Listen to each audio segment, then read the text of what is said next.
আসছে রমজান, গুরুত্বপূর্ণ মাস, তাকওয়া অর্জন করার জন্য অনুশীলন করার মাস এবং একজন মুমিন কিভাবে পুরো বছর ইবাদতের শক্তি পেতে পারে তা সঞ্চয় করার মাস।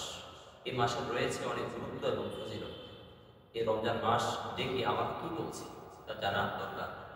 ইমাম তিরমিজি, ইমাম ইবনে মাজাহ রাহিমাহুল্লাহ স্বীয় গ্রন্থদ্বয়ে উল্লেখ করেছেন, হযরত আবু হুরায়রা রাদিয়াল্লাহু তাআলা আনহু থেকে বর্ণিত আছে, তিনি নবীজি সাল্লাল্লাহু আলাইহি ওয়াসাল্লাম থেকে ইরশাদ করেছেন, রাসূল বলেন, ইদা কানা আউয়ালু লাইলাতিন মিন শাহরি রমাদান সুফিদাতিশ শায়াতিন ওয়া মারাদাতুল জিন ওয়া গুলিকাত আবওয়াবু জাহান্নাম ফালাম ইফতাহ মিনহা বাব ওয়া ফুতিহাত আবওয়াবুল জান্নাহ ফালাম ইউগলাক মিনহা বাব ওয়া ইউনাদি মুনাদিন ইয়া বাগিয়াল খাইরি আকবিল ওয়া ইয়া বাগিয়াশ শাররি আকসির ওয়ালিল্লাহি উতাকাউ মিনান নার ওয়া যালিকা কুল্লা লাইলাতিন। অর্থাৎ আবু হুরায়রা রাদিয়াল্লাহু আনহু ইরশাদ করেন, নবীজি সাল্লাল্লাহু আলাইহি ওয়াসাল্লাম ইরশাদ করেছেন, যখন রমজান মাসের প্রথম রাত হয় তখন শয়তান এবং বড় বড় জিনগুলোকে বন্দী করা হয়।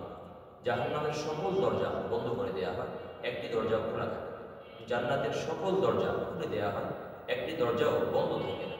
অ্যান্ড অ্যানাউন্সার অ্যানাউন্সড, অর্থাৎ একজন ঘোষক ঘোষণা করেন, এই কল্যাণের অন্বেষী এগিয়ে আসে, ওই অকল্যাণের পথে থেমে যাও।